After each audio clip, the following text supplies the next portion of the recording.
But the goal is how do we serve others and make a difference and really be helpful? And you have to do it with a give You're first bringing up a mentality, lot of. right? You can't, you're not doing it with the intent that Leo's going to give me something back. You have to do it with the intent of, hey, I'm just here to how can I be supportive and how can I help?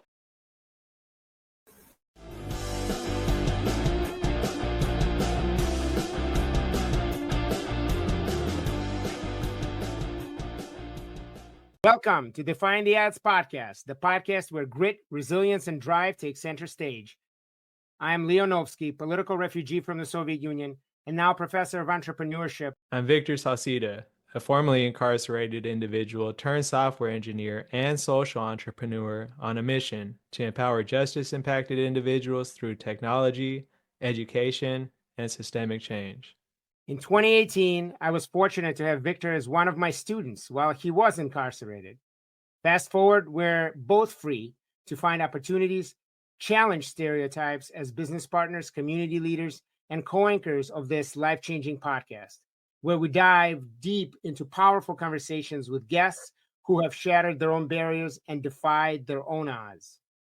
On each episode, we're here to bring you not just stories, but strategies, real tools to help you take on challenges in life, business, and beyond. So tune in, be inspired, and get ready to defy your own odds. This is Defying the Odds Podcast, where no challenge is too great to conquer. Let's go.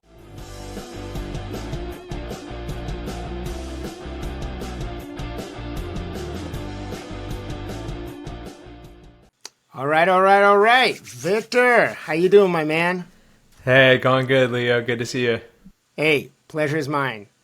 So, as I always ask, tell me, how are you defying the odds since the last time we saw each other? For sure. The last instance I could say of defying the odds was yesterday. At least the most recent that comes to mind is yesterday. There's two things that I want to kind of touch on when sharing this story. The first thing is individual was trying to get me to work out. He kept bugging me for, I don't know, 3-4 weeks, and I guess he like finally gave up. And I was like, so why did you give up on just calling me out for this workout? And he had mentioned that, he's like, oh, well, you haven't been responsive, or you haven't came out to, these previous ones. I was like, well, maybe it's that next time that is the time that gets me to come out. So he's like, well, how about you come out tomorrow? So I came out the next day. But that just shows the importance of just, persistence and trying to stay intentional about, trying to get somebody to come out. So I thought that was important. But how this relates to what I wanted to highlight today was a meeting with a juvenile facility in Washington State from some of the administration. And I've been working on this contact for, 2-3 years now. And the same concept applies, is just that principle of just being persistent. And eventually, we had a call yesterday. It looks really great. The possibilities of me teaching my coding program inside of the juvenile facilities is, gonna looks like it's gonna come to fruition. So this is just another example of defying the odds. But that's what comes to mind for me today, Leo. How about you? Well, I think for me, a couple of things come to mind, but number one has to do with this podcast. And it's really amazing how when we started this, we were like, okay, here's the idea, here's the goal. We're going to get sure. one of the first crises out. And I felt like, okay, are we on the right path, right? So this idea of keep moving, just keep moving. In order to defy the odds, you don't need to have all the answers. Just keep moving. And I think that kind of goes right in with your idea of being persistent. It's this idea, it's a mindset, as we keep coming back to again and again, that defying the odds is all about the mindset. So, so today is it's kind of cool, actually.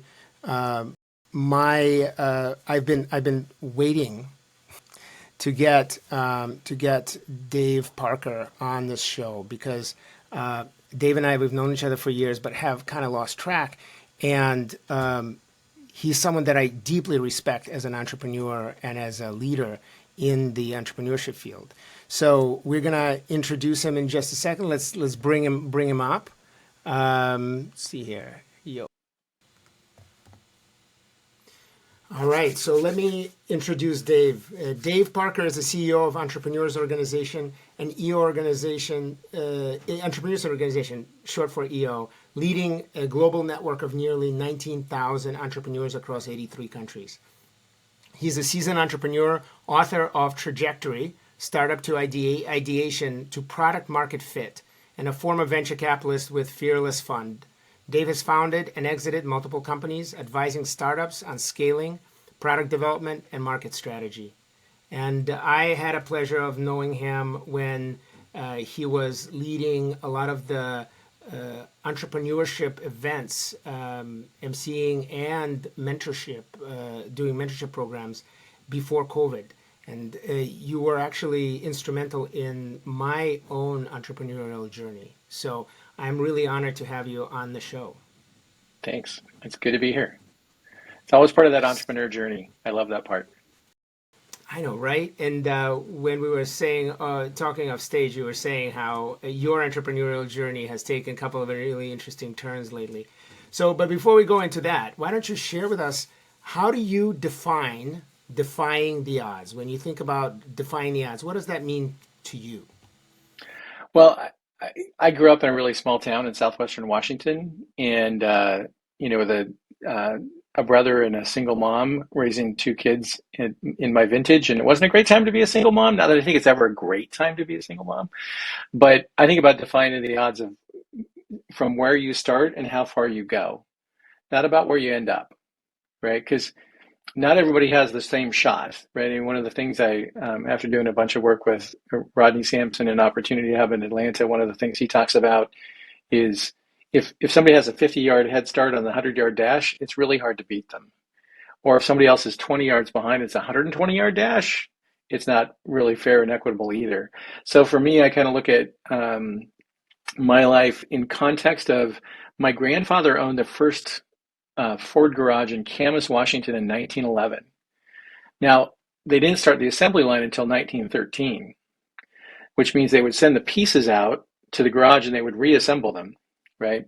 So now we don't know exactly what happened, whether he closed it too early or he sold it or whatever happened, but he started then the first phone company in southwestern Washington in 1912 or 13. We have some photos with numbers on the back, right? And we don't know if he sold that or closed it, but he ended up running a local neighborhood local neighborhood grocery store. So I kind of look at my story, Leo, in context of, most of us, we're fairly or egocentric, right? We think about ourselves and our window of what we've done. But I think about it in context of my grandfather. And then my father was never an entrepreneur, right? And then my folks were divorced when I was young, and I had one application to college, and it was to the University of Washington on the Evans Golf Caddy program, which I happen to be wearing the shirt from it today. But Evans is the Caddy Scholarship Program. If you guys remember Caddyshack, the movie, I was a Caddy scholar, and that's how I got to college. I applied to one school. Had I not got the scholarship, I wouldn't have gone. So I'm the benefactor of privilege. I'm a middle-aged white dude named Dave. 3.1% of all venture capital in the last 20 years went to white dudes named Dave. 3.4% went to white dudes named Jim, though. So I'm not the bad guy in this grand scheme. But only 0.8% went to people of color. So for me, getting a chance to have an impact on that through Fearless Fund and all the things I get to do now, I look at Leo and go these are all defying the odds things, because if I look at where I came from and how far I've come, I'm not a billionaire, right? I've had some successes in selling companies, but some people are like, well, do you want to still be a billionaire? I'm like, I still like to have a plane, maybe, but I don't think, but those things have changed, right? What your goals are change. And for me, it's shifted into impact. How much impact can I have in the time I have left? That's so cool. Yeah. Yeah. So I think the thing here is it doesn't necessarily matter your background, because it seems like you did come from a a place of privilege, if you may, but you still had to find a way to make it work and still had to grind it out just like anybody else would. So it does like still take that mindset. It takes a special type of like grit and determination to stand out from the rest of these individuals. So I think this is a good example. I love. And it's good to get a break here and there, right? I mean, like getting the scholarship was a break. Had I not got the scholarship, I wouldn't be where I am, right? So, and that had to do with there's circumstances in your life that you careen off people. You get to meet somebody who changes the direction of your life, Mm, and you may not appreciate it at the time, right? But you look at it in retrospect and you're like, oh, that person wrote a letter of recommendation for me for the ugh, scholarship, ugh, right? Or that person. Mm-hmm. So for me, it's flipped now, Victor. I look at it and say, like, how do I have a direct goal to say, how do I help have an impact on people's lives? Like Leo mentioned at the start, right? How, because you're trying just to have an impact on the entrepreneur journey, and sometimes it works, and sometimes it's 10 years later, and you hear about it, right? But the goal is how do we serve others and make a difference and really be helpful?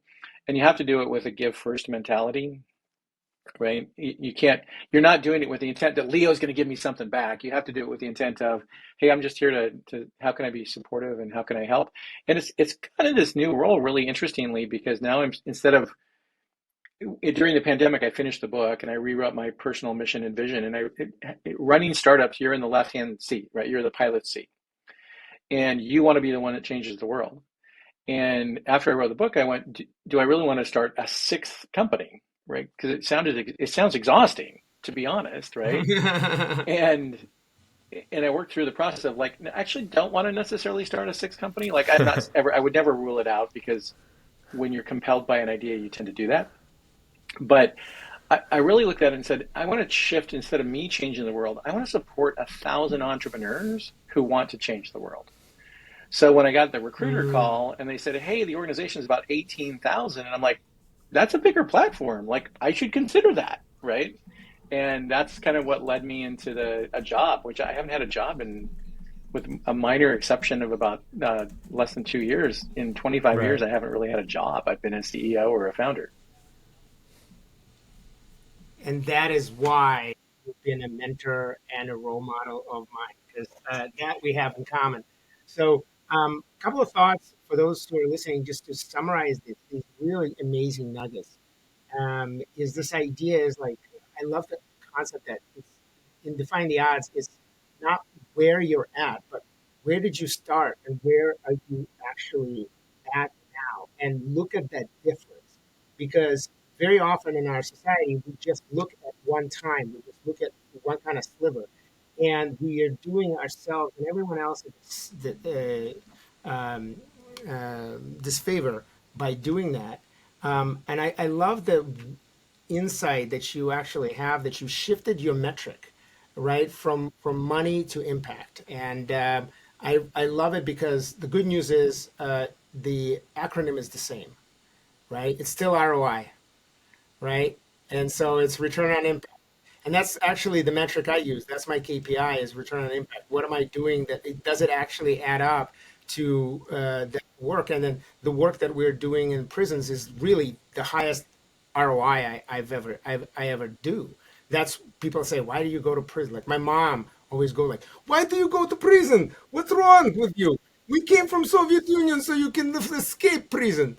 But so she doesn't understand, but you do. And uh, before we go on into an actual example, you mentioned just briefly about a mission. Like you said, you rewrote your mission, and then kind of the world kind of changed around it. What is your mission? Do you have it kind of memorized or written out, or Oh, is oh that just, yeah. Yeah, it took a long time to get it narrowed down. I'm not natively good at mission and vision. I'm good at values. I'm good at strategic direction. Like I could pick the numbers and the goals, but connecting the heart and the head, like the numbers and the goals are easy because it's math, right? I can pull, and if you've ever been around any of the Jim Collins books, like he talks about BHAGs. By the way, BHAGs, I was at an event with Jim Collins not too long ago, and he's like, how many people, have BHAGs? And then he asked the question, how long should a BHAG be? Is it 3 to 5 years? Is it 5 to 10 years? Or is it 10 to 20 years? And I've always been frustrated by BHAGs because it feels like you're setting yourself up for failure, For right? You those who like pick don't a know big what ass BHAGs number, is, for those of you who don't know big, what hairy, BHAGs is, audacious goal. yeah, big, hairy, audacious goals. Yes. Yep. And his point was they're 10 to 20 year goals, Mm. right? Because in order for them to genuinely big and hairy and audacious, they have to be big and they have to be long enough to actually hit it. You can't be like, I'm going to make $1 million this year. If you've never made $100,000 in a year, you're not going to make $1 million this year. And it doesn't mean you shouldn't you shouldn't dream big. That's not the point of a BHAG. A BHAG says, I need to do the work to get prepared. Like I'm a cyclist, right? So I rode my hardest bike ride a few years ago after getting my first hip replaced. I just recently had my second hip replaced. So I chose my parents poorly, bad gene pool. But I rode a ride in Seattle, they call it Ramrod. It's right around Mount Rainier in one day. And there are some rides you can do in organized rides in cycling where you don't actually have to train for it. But this ride was 154 miles and 10,400 feet of vertical, with one climb being 4,000 feet. So you're on a climb between 3 and 5% because it's a state highway. You're on a climb for an hour and 40 minutes and it doesn't go down. It never gets below 3%, never gets above 5%. And it was a 90-degree day, right? And you don't do that ride unless you train for that ride, right? It doesn't matter how much grit you have. It doesn't matter how enthusiastic you are, or how much passion you have for cycling. All of passion and grit is table stakes without preparedness, right? It's just, it doesn't matter because in that year I rode over 5,000 miles in the year. So the first 3 months of the year, you know how Seattle is, it's rainy, right? So I joined a spin class and I averaged 24 classes a month, January, February, and March that year. Because opportunity and preparedness, that's the preparedness part, right? When opportunity and preparedness meet, it's luck. Now, I'm a benefactor of luck, right? So don't get me wrong. I don't think it's, I don't want to say that you don't get breaks because I think there are breaks and you have to look for them, right? But I also think people sometimes wander around going, I'm just waiting for my big break, right? For me as a kid coming out of a single mom perspective and being on food stamps, the answer was I had a big chip on my shoulder, right? Because I wanted to prove something. But I also thought if I just worked harder than everybody else, somebody would notice me and give me a break. And that's partially true, right? I think like a lot of things that are, I read a book recently that the headline was interesting, but the subhead was most interesting. The subhead was, and other lies I loved, right? Because there's a lot of platitudes where like, I embrace this platitude, and sometimes they're true and sometimes they're not. So a great one in venture is the idea doesn't matter, only execution matters. That one actually assumes that the idea is a good idea, right? Otherwise, you're just going to execute into failure so much faster. So when you think about the platitudes, sometimes you just have to unpack them and go like, yeah, interesting platitudes and other lies I loved that aren't really true. So I think the preparedness piece is really Is that the key. name of your next book? Another lies I'm I working on a book on scale up scale, but that's next. the third one. Another lies I. And other lies I loved, yeah. Venture capital quotes on Twitter and other lies I Honestly, it loved. might be the bestseller So, right there. yeah. I'll co-author it. Cool. Victor, take it out. Take it away. Do we want to hop into our next question or pause for a break? What were Yeah, you? let's take a break. Yeah, let's take a quick break. You're right. Let's take a quick break.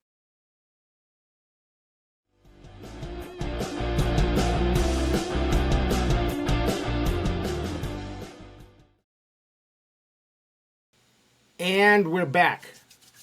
We're here with none other than David Parker, the CEO of Entrepreneurship Organization, and an amazing serial entrepreneur in his own right and a philosopher, as we have discovered. So, really great definition of defying the odds. Victor, take it away. For sure, yeah, I appreciated it, and then just I appreciated the reflection on connection because we did see just like how from some of our previous stories of how either influences or just pivotal moments, how you have mentioned earlier, can change, the outcomes, and you never know where those are going to lead, but you never know if you aren't, as you mentioned, also prepared for those situations. So really good call outs there, but do want to move this conversation along and just, we already heard some examples from you already, heard a couple, hip replacements, changing in careers, but just wanted to hear, or have our listeners hear anyway, how have you defied the odds? Well, I think when I look back to the early opportunities in career pathing, I came out of the sales and marketing side of business.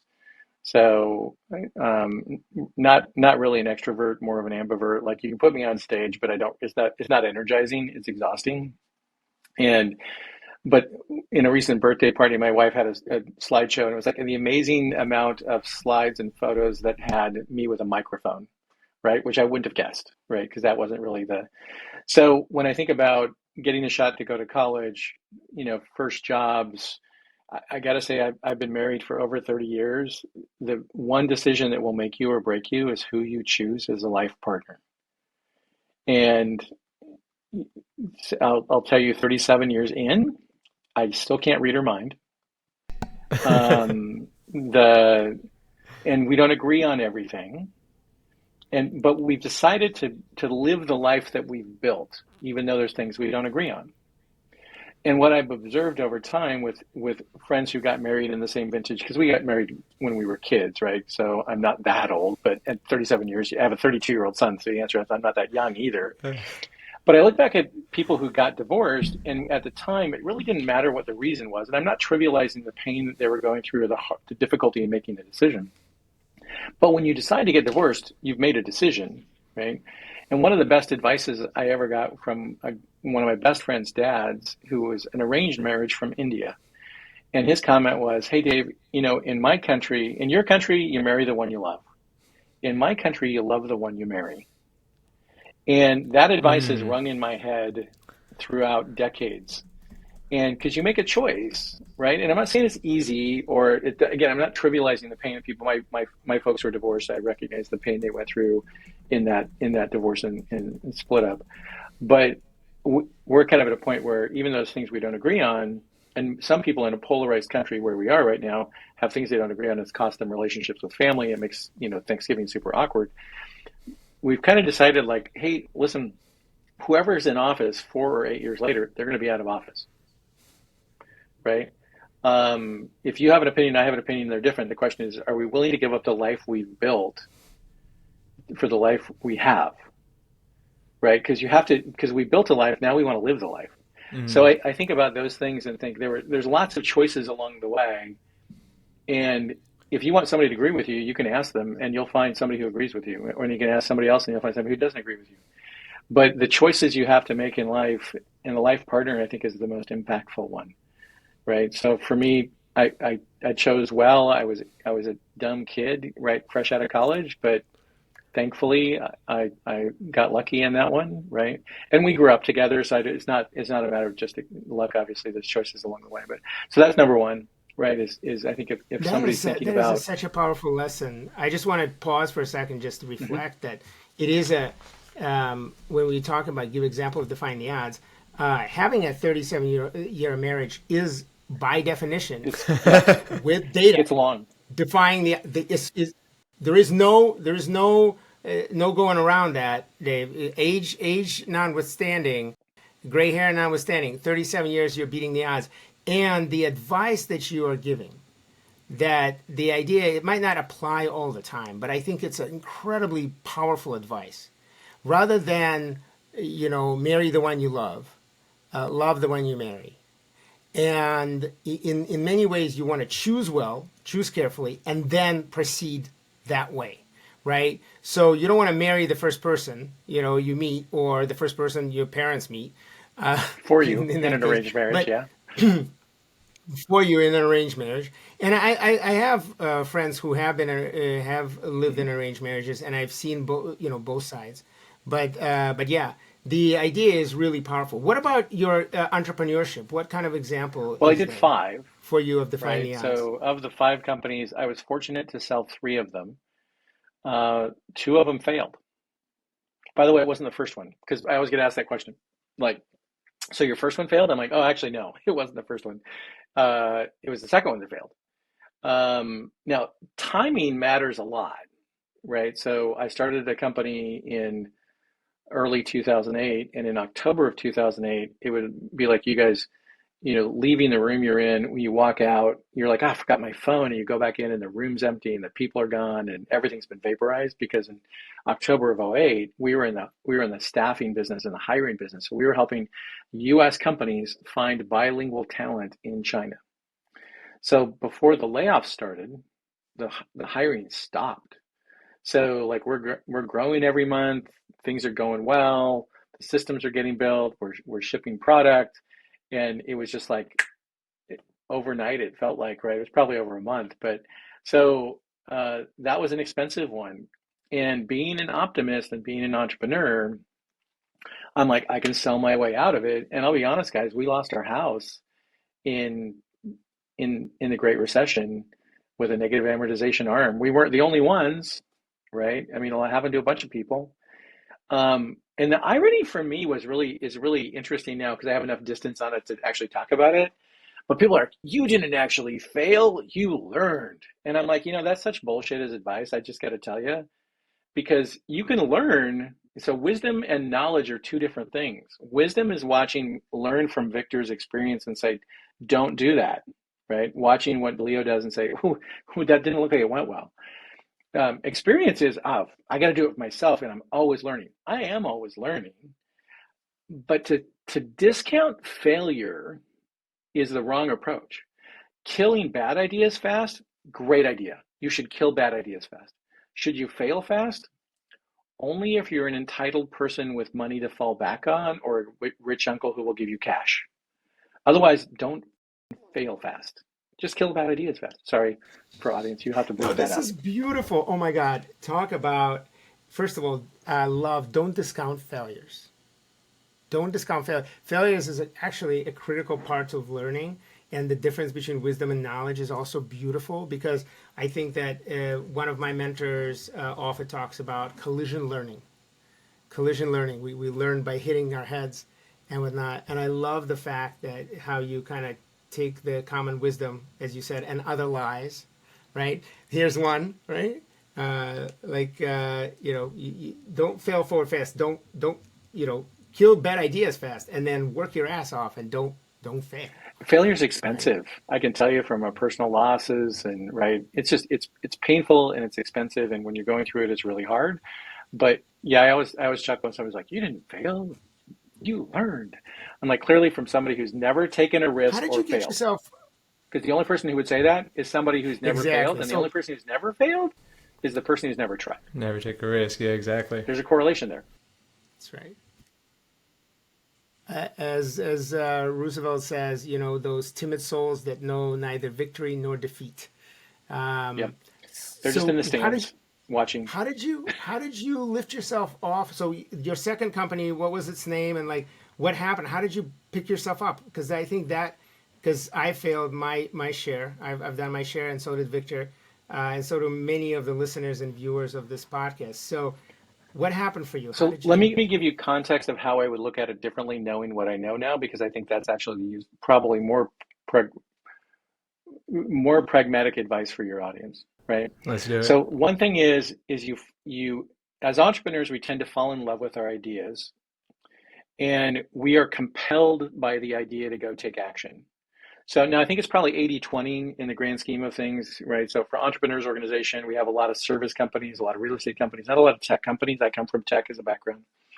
But if you think about most entrepreneurs, there's 80% of us who are kind of like, we're a little bit rebels, we're kind of unemployable, right? We take pride in our unemployability.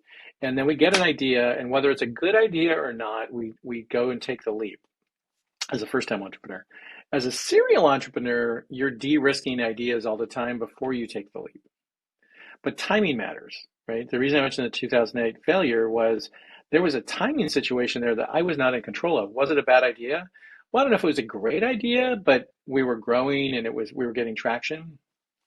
Knowing what I know now after five of them, gosh, guys, there's times I would be like, oh, I would never, like if I look back, I'm like, some of the businesses I started, I would never start because I know enough about them now to go like the unit economics are tough. There's not enough margin. Cost of customer acquisition is super hard. And we tend to think about, can I build the product to solve this problem? And the answer is, okay, yeah. The question then becomes is, can I acquire customers at reasonable economics? And now what I would do is I would flip the order of things. I would go out and actually test $1,000 in a marketing campaign to see if I could get customers all the way through and ready to buy before I spent $1,000 on building product. Because you Mm. have the cost to build the product and you have the cost to sell the product. And you can figure this cost to sell the product out before you actually have a product.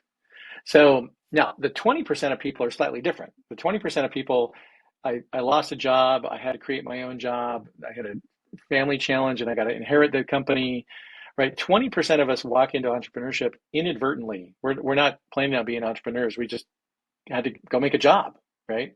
I got out of prison. I couldn't find a job, so I went and created a job. I became a landscaper. I did construction. I had to go create my own job. Or a friend of mine, his grandfather passed away, and he took over the family restaurant, right? And he's an inadvertent entrepreneur.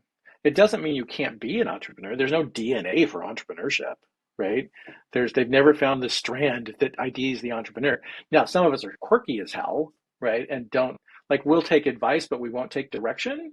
That's to me the definition of an entrepreneur, right? So I'm happy to take your advice, but don't give me direction because I'm probably going to say, I always tell my entrepreneurs, right? So I work with 18,000 entrepreneurs. You can't tell an entrepreneur what to do, or you'll be met with three two-word answers. F that, F you, and watch me. And that's so I never tell entrepreneurs what to do. I try to overwhelm them with goodness. You're like, why wouldn't you want to do what I'm suggesting you do? But I got to overwhelm you with goodness because I sure as hell can't tell you what to do.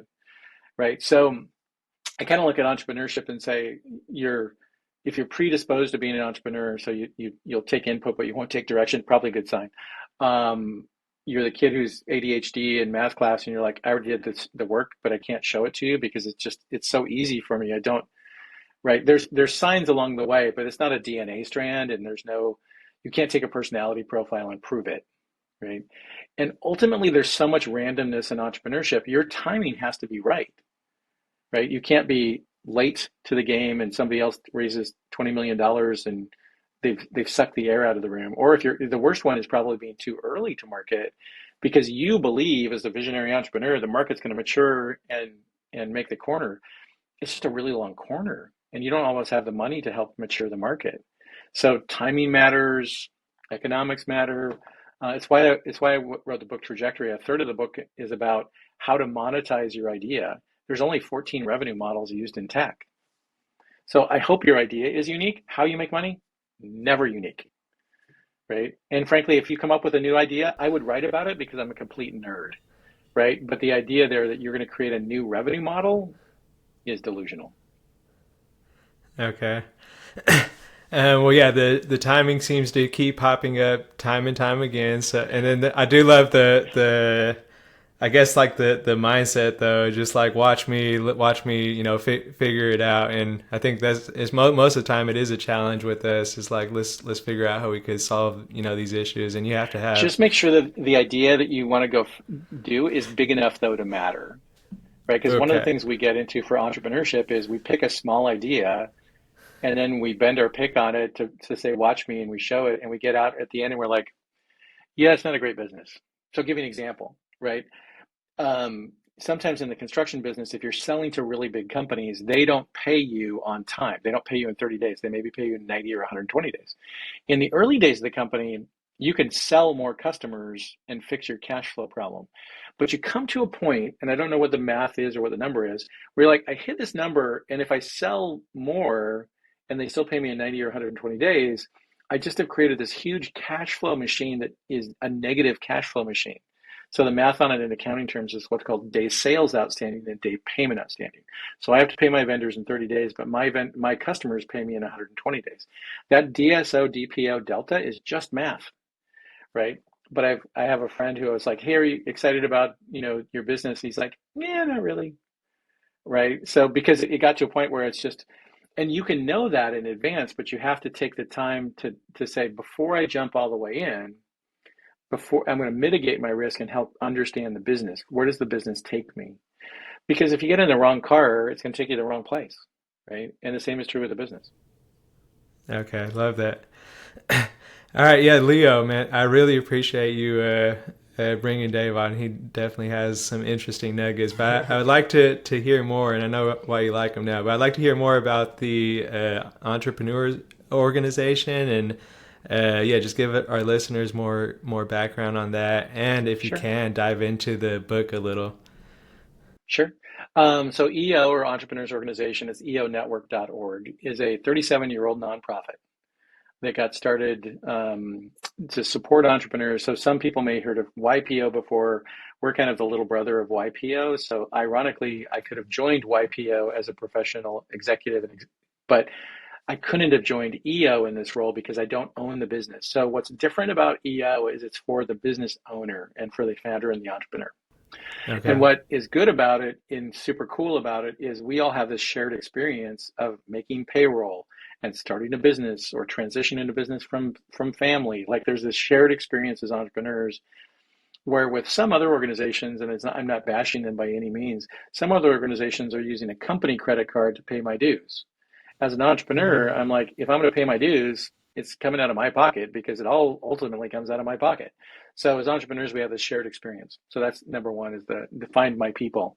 So because it's nice to be around a tribe that's like you, and I don't mean that in a tribalism sense that's become that today. It's really finding your people and like, I have found my people. This is my home. So that's the number one thing for EO. The second thing for EO is learning experiences and once in a lifetime opportunities to go learn and go do things. So it could be travel, could be learning, could be, we have the author of Atomic Habits coming up in March. We had Serena Williams in January. So we have blockbuster speaker series, speakers you would not normally get in any other organization because we just have, with 18,000 members, we have scale. And the third Wow. thing is like is getting your own private board of directors. So we call it forum, but really it's a group of people that come around you that are going to help you go further and faster to meet your aspirations. So EO in a nutshell is we help entrepreneurs meet their aspirations, whether that's $1 million, $14 million, or 40 or 140. And we have members who've been around for 30 plus years, and the organization's been around for 37 years. And I get to be a steward, right? So I get to stand on the shoulders of giants who've been here before me, and I get to have an impact going forward because the organization will be here 37 years from now, even though I probably won't be. Wow. Wow. So, a couple of thoughts that jump out at me for me is one, just actually clarify a little more about how does one join EO? Sure. What is required to join EO? Yeah. So two things. We have two different ways you can participate in EO. We have an EO accelerator program, and that's for people who Mm-hmm. are into 250,000 in revenue that want to get to $1 million in revenue. So all that programming is focused on helping you get from 250 to a million. At $1 million, you can choose whether you want to join EO as a member or not. So EOA is the accelerator program. Those are participants. When you get to $1 million, you have to be a business owner, right? You have to be signing the check on the front, not signing the check on the back. You can't be an employee. And you have to have, if it's a family business, you have to have enough control in the business that you are a business owner, not just an employee. So it's $1 million is the threshold. It's always been $1 million. With inflation, that's probably 3.5 or $4 million in the equivalent dollars today, but it's still a million. And we have members in 80 plus countries, every time zone in the world, in about 220 chapters. So it's a chapter, you're joining a local chapter in your area, and you'd be connecting with local entrepreneurs in your area. But that's how you go about it. You find more at eonetwork.org. It's a nonprofit. And we basically, you pay annual member dues and an initiation fee, and then in the initiation fees relative, well, unless you're in India. In India, the initiation fees are crazy high, like $120,000 USD. Wow. Wow. What? So Oh my it's gosh. super hard to get in India. By comparison, it's relatively easy to get in here, other than the $1 million That's mark. fascinating. The $1 million mark. Well, that's fascinating, and I love that it has a step stool of like, hey, if you're 250,000 and you're ready to go. And what an amazing group of people that you can actually leverage and lean on, right? That's really, really Yeah, powerful. having a This big network. is How long have you? We have a thing that's a non-solicitation policy. So you don't get to join, and I can't join and sell to Leo. So we have a very strict non-solicitation policy because it needs to be a safe place that I can be me and be real. Because yeah, I mean, you guys know from being around entrepreneurship and in entrepreneurship, we always have to be on. We always have to be positive. We always have to be, supportive and rallying the troops or helping to raise money. So you actually need a safe place where you can be yourself and be real. And the forum, like I said, it's kind of like a private board of directors, but forum meets every month. When I say mandatory, people freak out, and I'm like, no, you don't understand what forum is then, because people are like, I will rearrange my vacation to get to forum because the structure of forum is so supportive of like, hey, I know you have a business, Victor, but I care more about you than I care about the business. And forum is really about that. wow.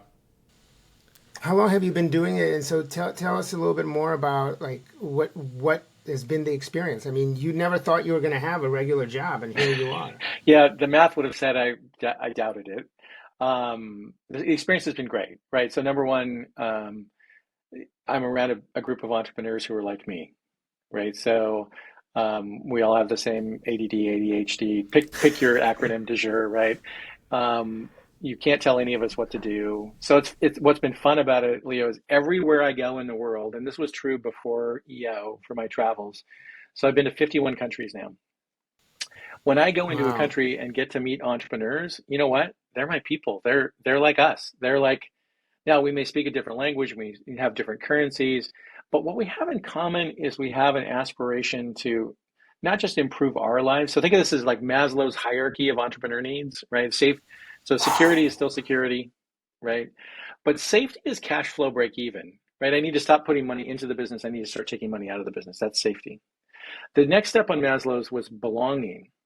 So finding my people who are like me, because I love my sister-in-law, right? If she was to listen, she'd know it was true. She's been a teacher her entire career, right?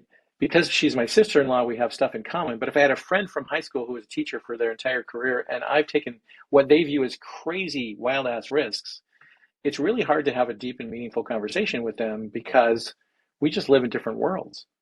So by Hmm. contrast, I can show up and meet a group of EOers in Bahrain or wherever I happen to be, and I'm like, you go deep right away because you have this shared experience and you have a shared language, and so that part is part of what makes it really cool. So it's been super fun. It's also a good chance to manage a team again. I was doing a lot of sell side merger and acquisition work, and you can high five your dog. She's around here somewhere, but it's not like having a team or investing in people. And we have about 170 employees in 20 countries that have about 9 native languages. So building culture and building systems and you know those are all things that I love to do and are super fun, and I get to do it again. When you're doing consulting, you end up advising people, but you don't have control over what they do. In this case, I actually have ownership of it, and if it goes well, the team gets the credit. If it goes poorly, I get the blame, like every good leader, right? Some things never change. That's so powerful. Yeah, talk about a community of winners, as you mentioned in one of our episodes, Leo. That's great. Yep. Yep. Yep. There was a story in the prison system where I was at a Toastmasters event inside a prison, and I've been doing prison work for the last 13 years. Yeah, 12 years. And I asked this guy who was about to leave, get released. I said, "Why are you doing this? Like, why are you doing this?" And he said something, one of my favorite quotes ever, and that is, he said, "Look, man, I learned a long time ago that if I go into a room of 9 losers, 10 losers will leave.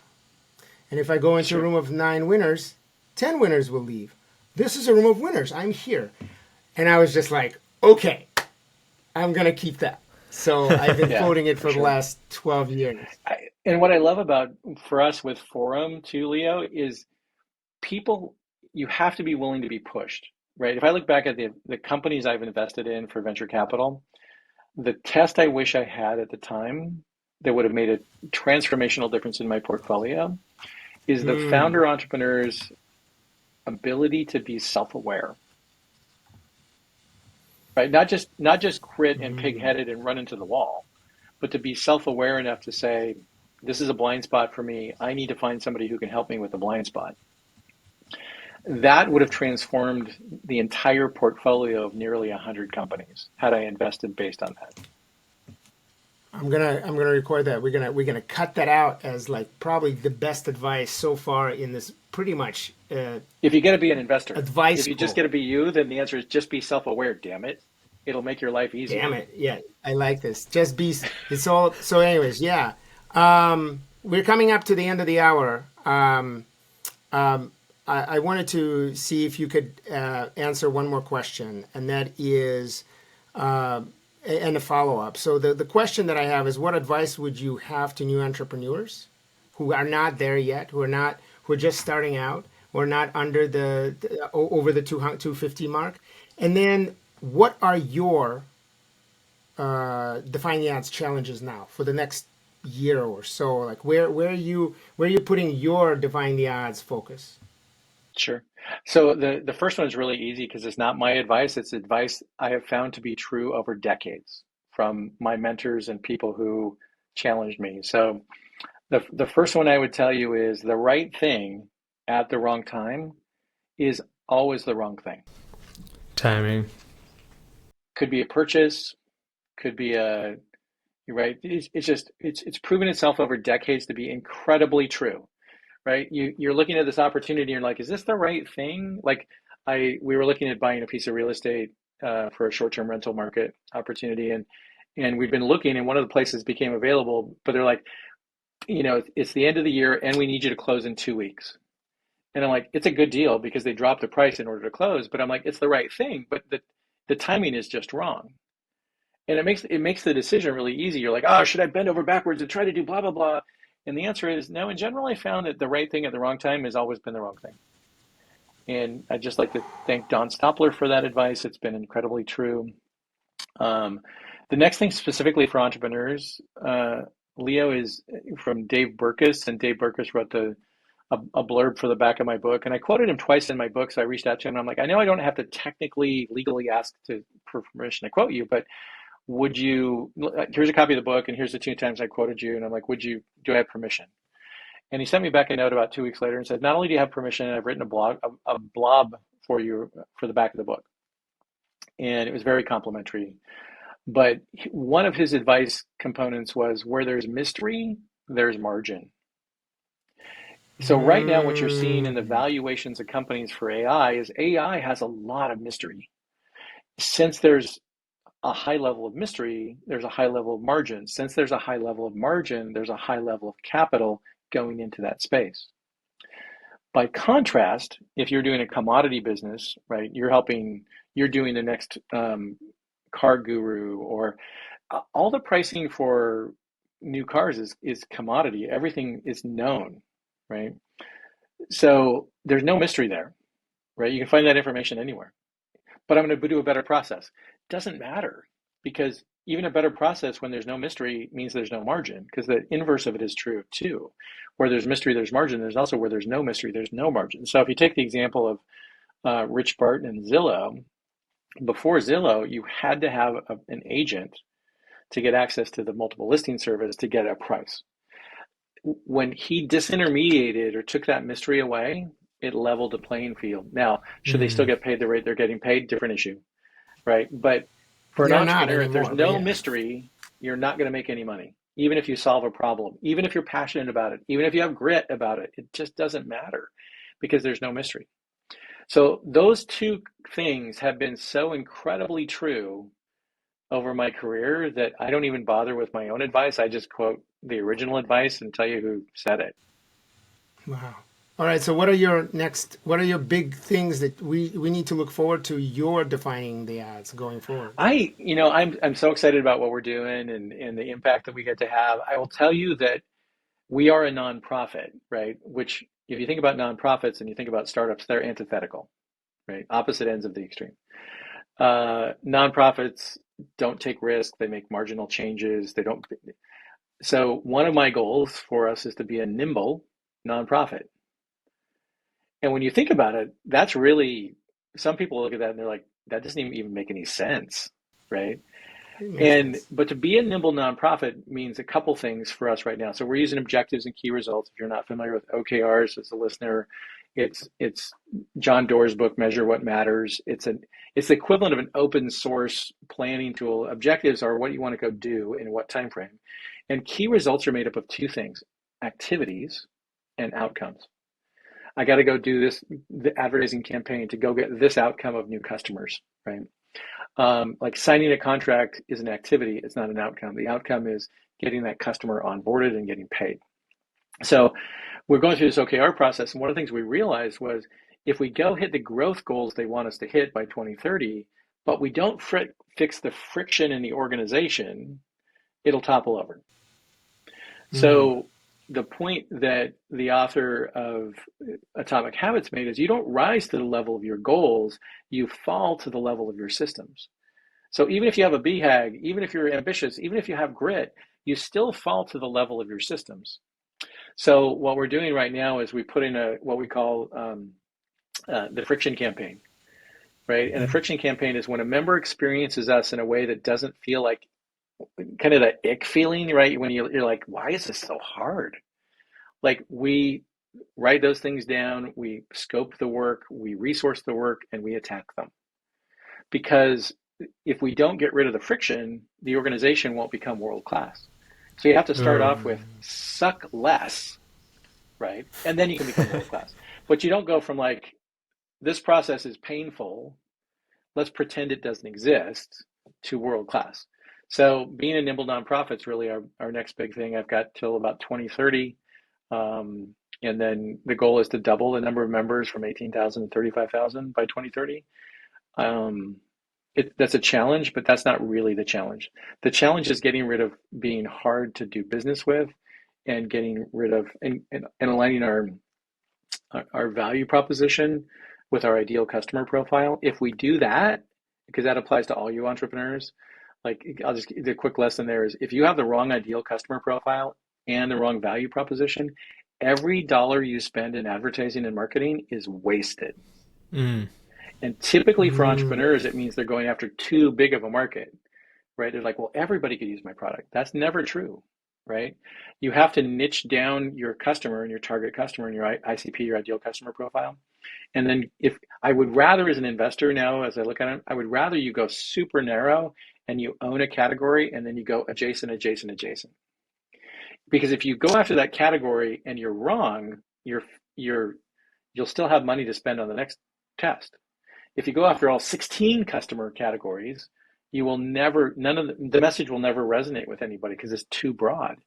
So we're doing that same thing here. It's like, who is our right ideal customer profile? How do we reach them? How do we offer them value? Right. So the good news is some things never change, even though we're already at scale, right? With the size of the organization we're already a scale organization. Because what you're doing, what you're doing is you're actually taking your own medicine. It's funny how it's proven to be true over time. Your organization is taking your own medicine. Yeah. Well, Dave, wow. Like, chock full of advice. We're going to transcribe this thing. This is its own book, man. It's brilliant. I still am voting for the next book being, all the lies that I've loved. The lies. All the lies that I loved and left, And I just want to thank you from the bottom of my heart. You've opened my eyes, and I'm sure eyes of so many listeners, on what it takes to be an entrepreneur, what it takes to succeed as an entrepreneur, and your vision for EO is really inspiring. Thanks for having me. All right. Yeah. Thank you Absolutely. So much, Dave. Appreciate Take all care, the nuggets here. Enjoy your evening, you guys. Dave, appreciate it. Amazing. All right. Okay. Yeah. Amazing. It was amazing. Man, for me, this is. Yeah. You should have told me. Yeah. I think you were trying to tell me about it, but I don't think I was like trying to understand it, dude. Like, yeah. Dave, he is sharp, first of all, and I wish you would have made an introduction a lot sooner. I'm surprised you don't talk about him a lot more. I told you. I Solid, told you. solid, solid, I told solid you. dude, and solid advice that he was giving, and just like raw. But he has experience from lots of entrepreneurs, and just like he's just an invaluable resource, and just what he was sharing with us was just so awesome, and really thankful for you to even be able to bring him onto this platform. Yeah, it got me pumped up right now. I'm just excited, and I want to learn more. Right, I'm just like, okay, well, what is this really about? Because yeah, it's awesome, and I think the community aspect, as we heard, before, time and time again, is so important. And who wouldn't want to be around a circle like that? Right, but a couple of thoughts that for me that really stand out from Dave is one, timing. That's something that entrepreneurs don't really pay attention to. They're so enraptured in their own idea. I certainly have been there myself. And then I love the idea, if people don't miss it, the idea of spend your first $1,000 on marketing, not on product development. Right? Get your idea clear enough, and then go and do market analysis, identifying your ideal customer, identifying the niche, identifying the process by which you make money. These things are what work, and it also is what good investors are looking for. Not the best and the greatest piece of machinery or technology. It's the approach. And the idea is, I love this concept that if you don't know who your target market is, you're not gonna win. It's just not going to happen. Right. I also love the idea that you want to measure what matters, and I love that he's taking his own medicine and focusing on sucking less in terms of instead of just focusing on this big audacious goals like BHAGs. He focusing on, hey, I'm gonna have a big goal, but then incrementally, I'm just going to suck less every day. And I think I think we all can relate working out that the goal of fitness is to suck a little bit less. Right? Yeah. I mean, it's so cool. I also got some practical definition of like DSO or DPO. Like the idea is like figuring out where the cash flow is. How does the cash flow gonna work? I think all of these pieces are so critical to get right, and I think having an organization like EO is going to be key. For sure. So, Yeah, I think the last important. thing that I would touch on is his mention of not like discounting failure either was pretty important, because it is such a important process as we heard time and time again, to just really reflect on what got us there, and how we bounce back from that, really take it, really think about how that affected us, but also how we have control of what happens to how we respond to those situations is a big piece or nugget that he left with us. Yeah, I agree. I think that's cool. Well, there you have it, everybody. The amazing David Parker. Please check out his book, Trajectory: Startup Ideation to Product Market Fit. It is a powerful book, and I intend to now go through it with a toothpick, so I get to learn what he already knows. And check out the eonetwork.org. I think that's it's such a powerful organization itself. So with that, I want to wish you all the best in your week, and remember to keep defying the odds. Yeah, keep defying those odds.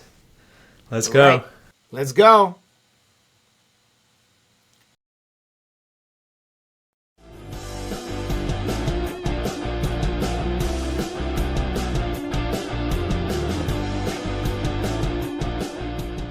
Thanks for joining us on this episode of Defying the Odds. We hope you found inspiration, insight, and maybe a new way of looking at the challenges in your own life. Remember, defying the odds is a mindset, and you have what it takes to overcome anything. If you enjoyed this episode, please like, share, and subscribe. Until next time, keep pushing forward, stay resilient, and never stop defying the odds.